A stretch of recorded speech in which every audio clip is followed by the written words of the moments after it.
Hello, and welcome to Japanese Craft Beer Reviews. Today I'm going to be looking at a beer that is not craft at all, and in fact, I don't know if we can really call it a beer, but we will see. I'm going to be looking at a series of beers actually from a large home center in Japan called Cainz, and that's spelled Cainz. And Cainz is a store or business that was started in 1958, and in 1978 they opened their first home center in Ibaraki, Japan. And by 2015 they had over 200 stores. By 2023, this year, they had 234 stores and over 13,000 employees.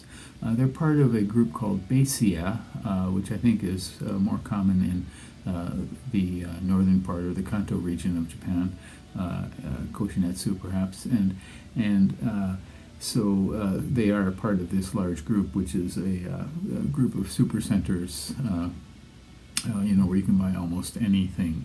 And in Cainz stores, they do sell all manner of goods. You can buy, food and snacks and drinks and home supplies. But Cainz specializes in what we call DIY, do-it-yourself. So there's a large section of the stores that have materials for home projects, home improvement projects, that sort of thing. Okay, so let's look at several beers from Cainz. And here is another beer from Cainz Home Center called Cainz Hojun. And this would be considered a pale lager or maybe international premium, but I would just call it a pale lager because it has so many adjuncts here.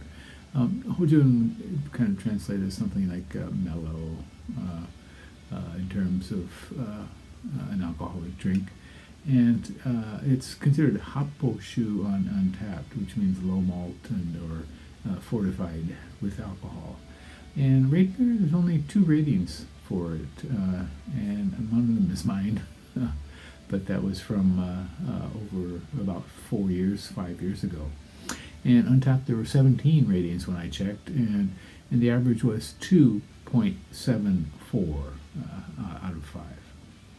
This one cost 98 yen, and tack on, let's say 10 yen tax, and it's 108 yen. This is very cheap, and that would translate to only 73 cents US, and in terms of euros, 0.68 euros. That's all. The ingredients include malt, sugar, alcohol, hops, and barley spirits. Finally, caramel coloring. And when you're getting to the point of coloring your beer, I don't know, in the future perhaps all beer will be made this way by without the assistance of a real brewer, and maybe we'll have added caramel coloring or whatever coloring they need. But this age, day and age, I don't think you really need that. I don't know what color it would be without the caramel coloring. Maybe we shouldn't know. But I did rate this, and I'll tell you about that in a second after we sample it. Should we give this one a go? Don't expect a lot from this. I was surprised by the wheat, or the white, Cainz white, and that was more a newer sort of wheat beer style or wheat ale, and that was reasonable. This is completely clear with very, very tiny, little dusty carbonation flying up, and almost no head. Ooh, the nose is rather harsh. Clearly there's some grain. Definitely some kind of floral sewer. I don't know how to give it, how else to describe it. And grain spirits. It does smell rather artificial.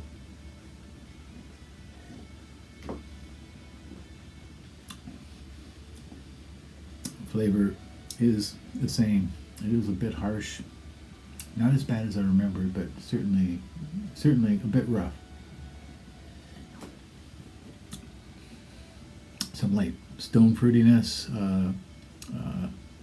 The spirits kind of hit in mid palate. That's the negative part.